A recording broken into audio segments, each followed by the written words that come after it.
welcome to Worship Leader Hangout. My name's Chad. I'm honored to have Garrett here with me. He's on the drums. We're actually going to talk about a few things, but first, he's with the band. He's the drummer for LARK. He also is a drummer for Saddleback Church in California, and he's just here today to help me out with how to basically the conversation between worship leaders and drummers during a worship set. So specifically, how to ask for more and how to ask for less, but also what that looks like from a drummer's perspective and from the worship leader's perspective. Let's just talk about that. Let's unpack that together a little bit and with some examples. So why don't you play maybe a chorus of something. It doesn't have to be a specific song or anything like that, but maybe play what you would consider a chorus. Sure. But maybe I'm thinking more of a down chorus, and I'm going to tell you that just by simply, kind of giving you that less signal, Okay. that, universal less signal. Yeah. So let's try that first. Okay. And just see how that works, but let's see how we can make it better. Right. Because I know that's what worship leaders are doing. Mm-hmm. Sometimes when I do that, they just almost stop. Mm-hmm. When I'm not asking them for them to stop, I want them just to play a little less. So, Right. So let's do that right now and Just start on the chorus or yeah. like lead into it? Lead into it, and then just kind of be playing at what you would consider a chorus level, kind of loud. Cool. And I'm going to ask for less. Okay, cool. All right. Sweet.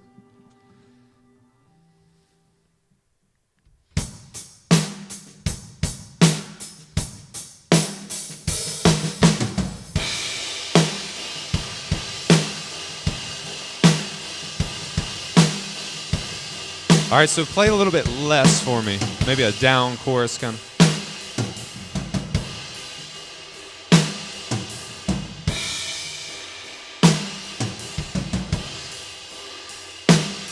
All right, that's perfect.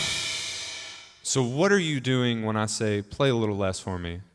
Yeah, so I just opened up and I guess I allowed more space. It didn't feel as on top and in front and Okay. heavy because I took that snare drum off 2 and 4. Okay. And I went to basically a halftime thing. And it takes some Right. of the intensity away, at least where it's right out front. And it kind of brings it back a little bit, makes it a little bit more relaxed, and can be interpreted as softer or less. Yeah. Exactly. I also noticed you used a little more toms. Yeah, so I brought toms in to so I don't have to hit the snare drum more, because the snare drum is really loud and it cuts, but the toms are nice and mellow, at least these are. And I can break it up and still cover space, because if I just went to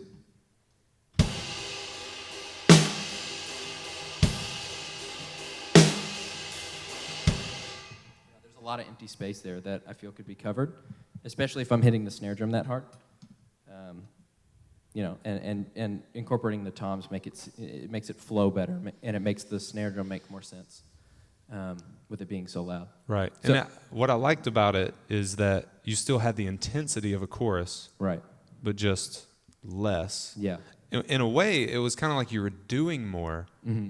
but it still sounded Right. less. Yeah, it was That it was pretty cool. broken. I guess Right. maybe that would be a good way to say. Yeah, somebody's broken. I like that. Because I didn't change the ride.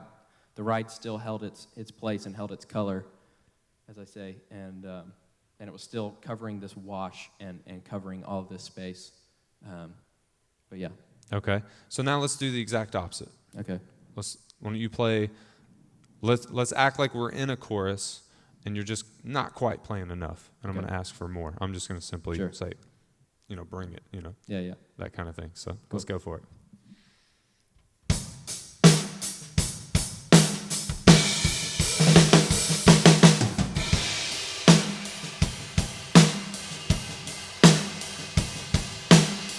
So bring it in a little more. I need more. That's what you'll hear a lot. I need more.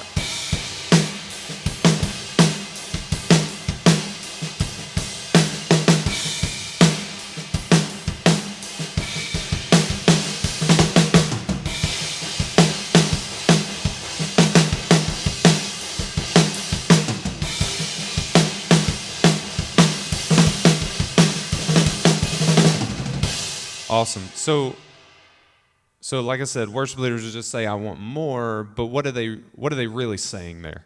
Right. I think it. Because I'm sorry. I think where you were was totally fine, but but I guess I wanted more intensity, just Right.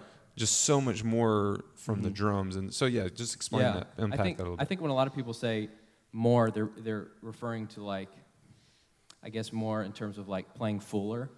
So Okay. you're like making a bigger sound, not necessarily louder, but you're taking up because a lot of times Taking busier up more can be space. you're taking up more space, and a lot of times busier can be interpreted as like too loud. Okay. Because there's a lot of times where you'll play busy and they're like, oh, that's too loud. I was like, oh, I didn't change anything, my dynamics. It can be interpreted as that, or like if you don't play busy enough, then it seems like it's too soft. Yeah. On the other side of it too. But yeah, what I did there was, when I first got to the chorus, I was just, the beat of the stick was on the ride. So you do get that stick definition, but also you depending on your cymbal, but this one specifically, it has this nice wash and clear stick definition. To open it up more, you can still use the bead and the shoulder of the stick to hit it.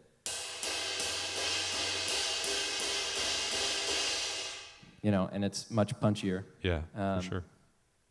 But yeah, and then other than that, on the snare drum, I added more impact notes. I still had the main theme of that whole thing was still, but you go.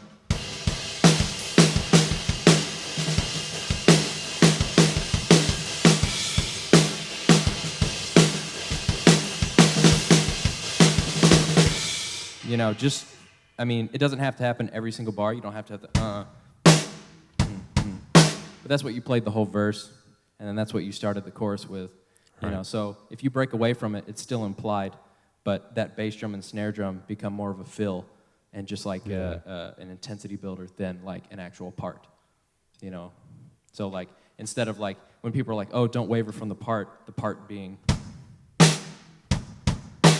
if you do add stuff, add it in a way that it is still maintaining that, or it's making it implied, but all the stuff you're doing is more of a fill or just like color changes. Okay. Yeah. Awesome. As a drummer, I think it's really important to never reveal your ceiling. Okay. And never reveal how loud you can take it. Or not loud, that was a bad way to say it, I shouldn't say that. Is like how high can you take this song? Okay. And the same thing being, don't show your lows too. Of course, like the low would be don't play, but that would be the lowest. But like, don't just have this never-ending ceiling, and don't reveal it. Especially those like songs that have these long builds. Find ways to break up the build, so you're not just going, just playing eighth notes the whole time and just gradually getting louder. There's ways to do that. You could start with just like 1 and 3 on the bass drum and have that. As it goes in, you could incorporate 4 on the floor. As it goes into a new phrase, you could incorporate 16th notes. As you're still getting louder. 8th notes in the bass drum. And this sounds like it's gonna peak, but you could even go even more. You do the swells. And it sounds like it's getting bigger. And it could even.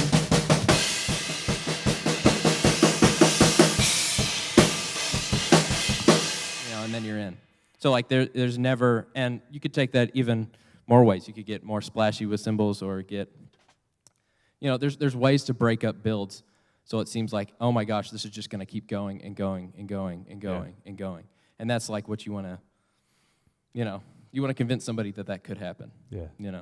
So never peak out, because it's the worst whenever you're like, supposed to repeat a bridge 4 times, and it's supposed to be one long build, and you're in bridge 2, and you're like, I don't know where to go, like, what do I do next? And then you're sitting there for 3 more bridges going, so it's, and it loses the whole impact. Yeah, because past that, it sounds like, oh, this is just a boring song. Yeah. That's what it's going to be interpreted as, and not, oh, this has so much motion. It's like, even though they're repeating the same lyrics with the same melody 4 times, something's changing, and what is it? And you can do that a lot in the drums. And other instruments are going to add to it too, but if you do that with drums, you're telling the other people, hey, you can do this too. Right. And it becomes this huge thing. So Absolutely. That's Yeah. really good, man. I really appreciate you taking your time to do this. absolutely. Especially coming all the way out here. If you want to know more about Garrett and the band LARK, go to the description, and I'll put in some links there. He's going to hang out in the comments when this video Yeah. goes live. And we thank you so much for watching. Share this video with your drummers. And if you're a drummer, just practice this stuff every day. So anyway, thank you so much for watching. And remember, great worship leaders and drummers are always learning. Have a great day, guys. Play a little bit.